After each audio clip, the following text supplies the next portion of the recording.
बिस्मिल्लाहिर्रहमानिर्रहीम। Dear students, I am Jamshed Bashir. 10th chemistry का आज हमारे पास एक इम्पॉर्टेंट लॉन्ग क्वेश्चन है जो बोर्ड के एग्जाम में भी पूछा जाता है।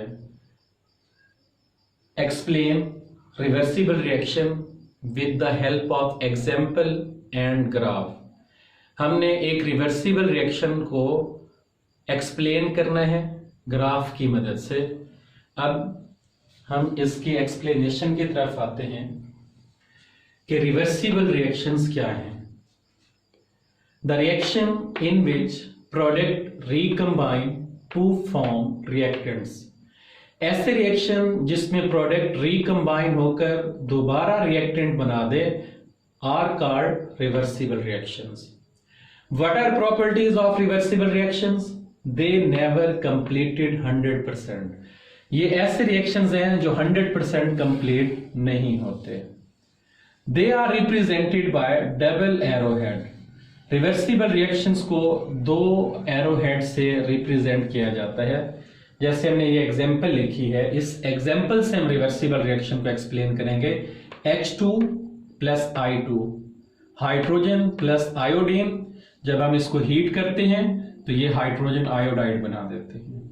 हाइड्रोजन गैस है जो कलरलेस है। आयोडीन गैसियस फॉर्म में पर्पल कलर देता है। हाइड्रोजन आयोडाइड ये भी कलरलेस है। अब हम इस एग्जांपल को एक्सप्लेन करते हैं। Reversible reactions take place in both direction. ये फॉरवर्ड भी जाती हैं, रिएक्टेंट प्रोडक्ट की तरफ जाएगा, प्रोडक्ट वापस रिएक्टेंट की तरफ आते हैं। ये दोनों डायरेक्शन में मूव करते हैं, फॉरवर्ड में भी एंड रिवर्स रिएक्शन, दोनों डायरेक्शंस में है। अब हम इसे एक्सप्लेन करते हैं।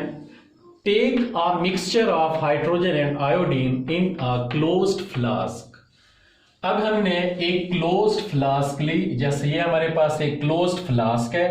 इस पे हमने मिक्सचर लिया हाइड्रोजन गैस का और आयोडीन का।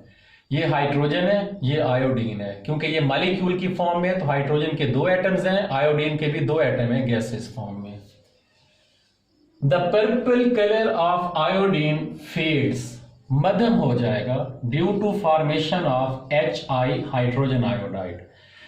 जब हाइड्रोजन और आयोडीन आपस में रिएक्ट करेंगे तो ये हाइड्रोजन आयोडाइड बनाएंगे।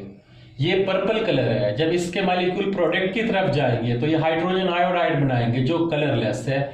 इसलिए हमने कहा है आयोडीन का जो पर्पल कलर है ये फेड अप होगा जब हमारा रिएक्शन किस डायरेक्शन में जाएगा? फॉरवर्ड। ये कलरलेस है, ये पर्पल कलर है। जब ये दोनों रिएक्ट करेंगे HI बनेगा, फॉरवर्ड रिएक्शन की तरफ जाएंगे। ये पर्पल कलर की क्वांटिटी कंसंट्रेशन जब कम होगी तो वो फेड अप होता जाएगा। एट द सेम टाइम, क्योंकि ये एक रिवर्सिबल रिएक्शन है, जब रिएक्टेंट प्रोडक्ट की तरफ जाएगा तो उस वक्त प्रोडक्ट वापस रिएक्टेंट की तरफ भी आएगा। एट सेम टाइम HI जो कलरलेस है ये डिकम्पोज होगा back into hydrogen and iodine. अब HI जब डिकम्पोज होगा ये हाइड्रोजन बनाएगा और आयोडीन। ये तो कलरलेस है और ये पर्पल कलर है। इसकी डिकम्पोजिशन पर हमें दोबारा पर्पल कलर हासिल होगा। Purple colour reappear due to formation of iodine. जब HI डिकम्पोज होगा, आयोडीन बनेगा तो पर्पल कलर इसमें दोबारा प्रोड्यूस होगा। It is reversible reaction.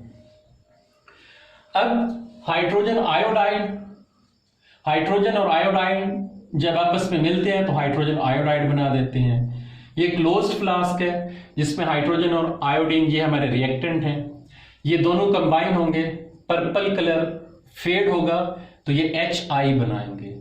अब HI में आयोडीन का साइज बड़ा है, हाइड्रोजन का साइज छोटा है। ये मॉलिक्यूल जब बनेगा तो इसमें एक एटम बड़ा होगा, एक स्मॉल होगा।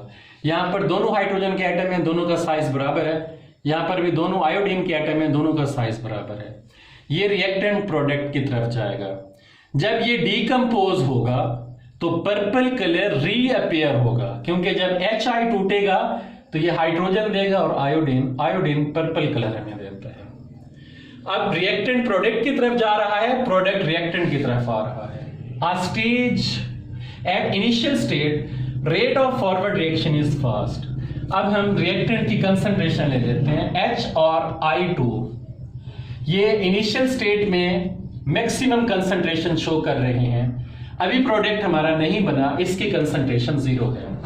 यहां पर कंसंट्रेशन मैक्सिमम है, यहां पर मिनिमम है, तो इनिशियल जो हमारा रेट ऑफ फॉरवर्ड रिएक्शन है ये फास्ट होगा।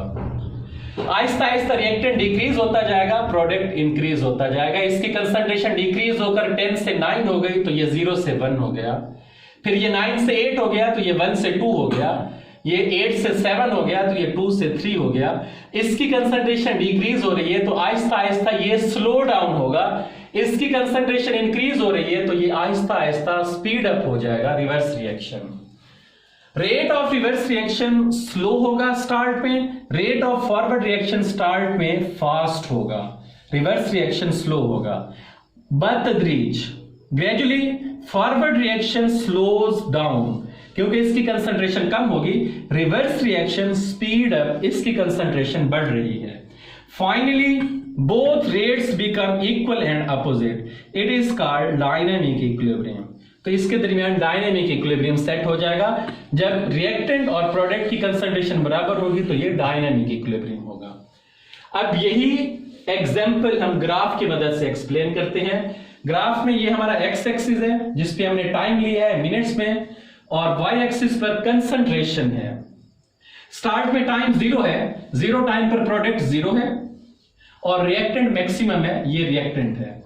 जैसे जैसे टाइम पास होता जाएगा रिएक्टेंट की कंसंट्रेशन डिक्रीज हो रही है, प्रोडक्ट की कंसंट्रेशन इंक्रीज हो रही है। ये कंसंट्रेशन डिक्रीज हो रही है, प्रोडक्ट इंक्रीज हो रहा है। एक स्टेज ऐसी आएगी कि रिएक्टेंट और प्रोडक्ट दोनों की कंसंट्रेशन आपस में बराबर हो जाएगी, तो ये रिएक्शन हमारा डायनेमिक इक्विलिब्रियम पे आ जाएगा। ये ग्राफ जो है रेट ऑफ फॉरवर्ड रिएक्शन को रिप्रेजेंट कर रहा है और इसकी कंसंट्रेशन डिक्रीज हो रही है। ये graph rate of reverse reaction को रिप्रेजेंट कर रहा है और इसकी कंसंट्रेशन इंक्रीज हो रही है। जब ये दोनों लाइन आपस में मिल जाएंगे तो यहां पर डायनेमिक इक्विलिब्रियम अटेन हो जाएगा। और हमने यही डिस्कस करना था कि रिवर्सिबल रिएक्शन को हमने ग्राफ की मदद से एक्सप्लेन करना है। रिवर्सिबल रिएक्शन में प्रोडक्ट आहिस्ता आहिस्ता डिक्रीज हो जाता है, रिवर्सिबल रिएक्शन में रिएक्टेंट आहिस्ता आहिस्ता डिक्रीज होता है और प्रोडक्ट की कंसंट्रेशन इंक्रीज होती है। एक स्टेज ऐसी आती है कि इन दोनों की कंसंट्रेशन बराबर हो जाती है। अब यहां पर रिएक्शन स्टॉप नहीं होता बल्कि इनमें डायनेमिक इक्विलिब्रियम अटेन हो जाता है, जहां पर rate of forward reaction rate of reverse reaction के इक्वल होगा लेकिन उसकी डायरेक्शन अपोजिट होगी। तो ये हमारे पास रिवर्सिबल रिएक्शन था जिससे हमने एक एग्जाम्पल और ग्राफ की मदद से एक्सप्लेन किया है। एग्जाम्पल हमने हाइड्रोजन आयोडीन के लिए है। हाइड्रोजन और आयोडीन ये रिएक्टेंट है। फॉरवर्ड रिएक्शन में ये मिलकर हाइड्रोजन आयोडाइड बनाते हैं, रिवर्स रिएक्शन में ये डिकम्पोज होकर आयोडीन और हाइड्रोजन बनाते हैं। स्टार्ट में रिएक्टेंट की कंसंट्रेशन मैक्सिमम होती है, प्रोडक्ट 0, रिएक्टेंट डिक्रीज होता जाएगा, प्रोडक्ट इंक्रीज होता जाएगा। जब इन दोनों की स्टेट आपस में इक्वल हो जाएगी तो डायनेमिक इक्विलिब्रियम आ जाएगा। फॉरवर्ड रिएक्शन डिक्रीज हो रहा है, रिवर्स रिएक्शन इंक्रीज हो रहा है। जब बराबर हो जाएंगे तो डायनेमिक इक्विलिब्रियम पे आ जाएंगे। Thank you dear students.